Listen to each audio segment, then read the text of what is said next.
Hello again. I have some time, so I thought I'd put another video together. And what a better video to do than what I hinted at last time, fighting shadows with cruise missiles. Yes, what I am referring to here is the ongoing and utterly ridiculous War on Terror. Yeah, the War on Terror. Um, a lot of the arguments I see in support of all these random invasions going practically nowhere and just stirring up even more trouble is, oh well, but we've got to we've got to fight Al Qaeda. That is a funny little fact for you. Al Qaeda is not what you think it is. In fact, Al Qaeda isn't one homogeneous entity. It's a brand name for, well, and you have these tiny little groups within it who may well just hate each other. I mean, it is a classic case of. Are you the Judean People's Front? Fuck off. What? Judean People's Front? The People's Front of Judea. Okay, I have touched on the fact that there are multiple little Islamist, that is Islamic extremist groups that have vastly different names and vastly different goals. And they're all operating under the banner of Al Qaeda. But are they really hostile to each other? Do we really have this? The only people we hate more than the Romans are the fucking Judean People's Front. Yeah. And the Judean Popular People's Front. Oh, yeah. Split. And the People's Front of Judea. Yes. What? The People's Front of Judea. Splitters. We're the People's Front of Judea. Oh. I thought we were the Popular Front. People's Front. Whatever happened to the Popular Front? Eh? He's over there.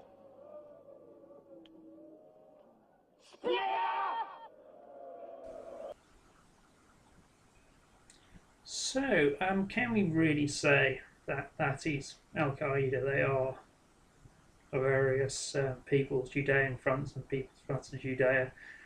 Yes, we can.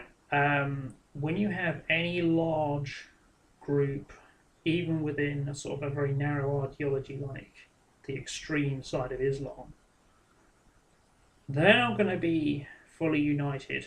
There's going to be splitters everywhere. I mean, I have this saying that there, in religion, but it also applies to politics, there are as many denominations as there are people, which is probably an over-exaggeration, but you're not going to get the kind of sort of unity that is implied by all these panicking right-wing, mainly Americans, but we're getting some of them too, about basically it's the new Red Scare. I mean, that you even have people using the old Red Scare speeches and just sticking Muslim in. They don't even bother replacing communist. They say communist Muslim. I think the communists and the Muslims both would be pretty pissed off at being associated with each other, considering one's an ideology, they're both extreme ideologies, one's a very secular ideology, one's a very religious ideology, which brings us on to Iraq. Our enemies are innovative and resourceful, and so are we. They never stop thinking about new ways to harm our country and our people, and neither do we. Yes, I remember seeing that in Ireland, Marty, and it wasn't actually headline news. It was an "and finally" item, and the reporter he says, "And finally, George Bush had this to say about his new military policy." Really, then he just let the video play, and then, "Thank you, this is RTE, good night." That just sums up the Irish sense of humour. Anyway, yeah, it's Iraq. That's got to be the tipping point. I mean, hardly anybody objected to Afghanistan, despite the fact that Bin Laden himself had only control over 20 people and didn't even own a mobile phone. And this was reported at the time on the BBC. I think about 3 days before we went in. It was never followed up on because they decided instead to put John Sweeney in a Northern Alliance tank and have him go in and save the day. No, John Simpson, that's it, John Simpson. And yeah, bit suspicious there. I'm not, just as a disclaimer, I'm not a 9/11 truther. It was a militant terrorist cell, Islamic terrorist cell, that did this. Did 9/11, that did all these other attacks, but they're all different cells. They're all different cells with different motivations and objectives. And the one that hit my country, the one that hit London in 7/7, that was all because of Iraq. There's no denying it. It's in the bombers' videos. They were stupid enough to think that attacking Iraq was part of a greater conspiracy to wipe Islam off the map, which is bullshit. No, it was because Tony Blair couldn't get his head out of George Bush's arse. That's why we were involved.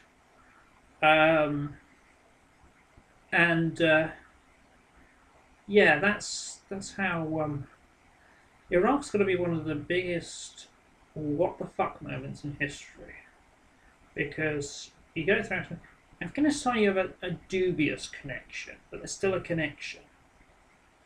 Iraq, Saddam Hussein's Republican Guard had a pretty good clear-up rate of Islamic extremists. The Islamic extremists do not like Saddam Hussein. They couldn't stand the guy because he was trying to mix Islam and socialism. There's your demons for your US with the Ba'ath Party. I know it sounds funny in English, but it doesn't. In the original Arabic, it does actually sound rather intimidating.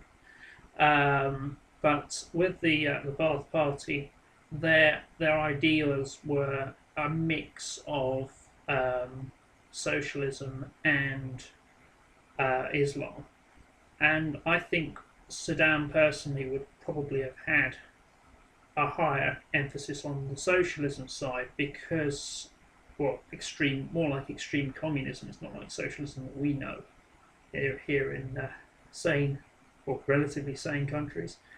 Yes,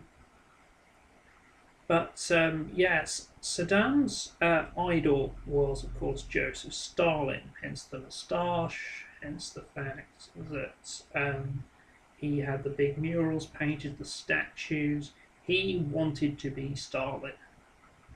And to me, I think, I can't tell the guy's motivations, he's dead. And in his interviews, he was rattling the sort of Islamist sable where he could. But I think that was a political ploy. I really don't think there was much more to it than that. There is actually in existence an essay written by Saddam Hussein where he dismisses religion of all kinds outright in a very classic communist way. And in fact, there was a chap from the Muslim Council of Great Britain who wrote into the Times when Hussein was arrested, suggesting that since we'd now arrested Hussein, we shouldn't be trying him for crimes against humanity. Oh no, that's not important. We should be trying him under Sharia law for blasphemy because of this one essay. Fuck off, mate. Seriously. And you're going to try somebody for a non-crime as opposed to try somebody for gassing about um, hundreds of people he managed, thousands he would have executed unjustly. All the women that were raped by him and his sons. The guy was a monster. There's no denying that the world is a better place without him. But there is a question as to why did we go in? I mean, clearly, anybody arguing that is humanitarian reasons, I have respect for if you said from the start, we're going in because we want to save these people. It's a bit stupid because there's thousands upon thousands of millions of people who are under regimes like that every day. You're not going to solve all of them. You're not going to manage to install stable democracies in all these dictatorships, especially not the ones that are allied with the United States, Saudi Arabia. But yeah, you're not going to get this. But if you want to make a start, Iraq was a good place to start. I can accept that. But it was no threat to any either America, its allies, like Britain. It had no threat. We gutted its weapons of mass destruction, which we sold to it in the first place. We'd pretty much ruined it militarily and financially through the sanctions. It was dead meat. It was probably going to fall without us. And as the Arab Spring has shown, yes, that can happen. We'll have to wait and see as to which factions grab power. And I don't think they're going to be happy, clappy Western democracies somehow. But I'm the eternal cynic. Anyway, yeah, so that's the situation we have. We have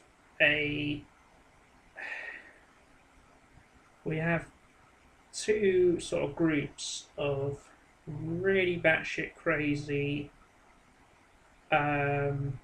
people focusing on literal truth in scriptures, which even sort of the most devoted of people in those faiths are saying, look, metaphor, not literal.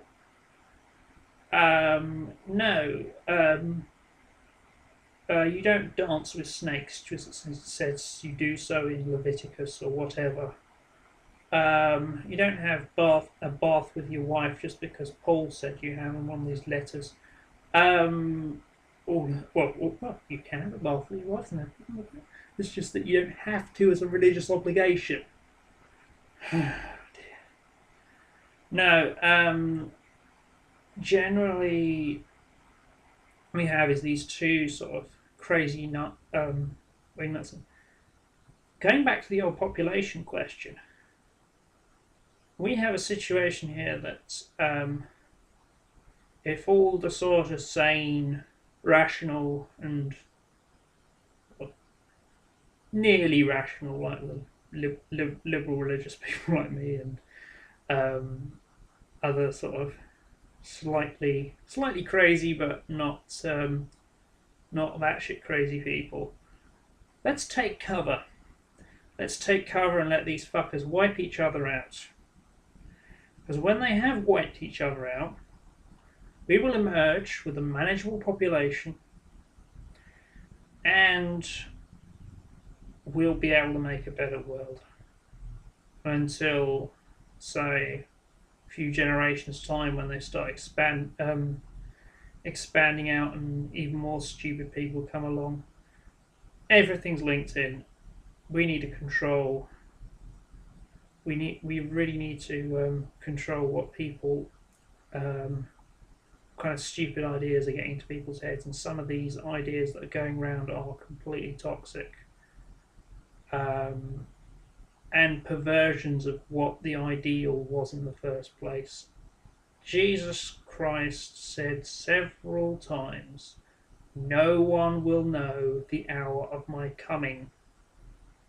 American wingnut Christianity seems to be based around the idea the apocalypse is coming soon, so we have to prepare it. So we support Israel. We threaten to demolish that mosque at the top of the hill and rebuild the temple because we say the apocalypse is coming. We deliberately provoke people with nuclear weapons because we know the apocalypse is coming and we can't be armed. Bugger off. No one will know the hour of my coming. And I have a feeling that's going to be sort of vindicated.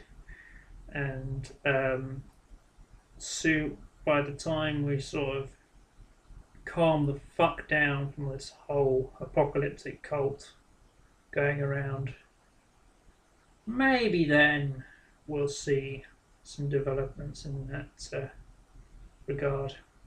And maybe not. Maybe got millions, maybe billions of years to go yet. We just have to wait and see, guys. Wait and see.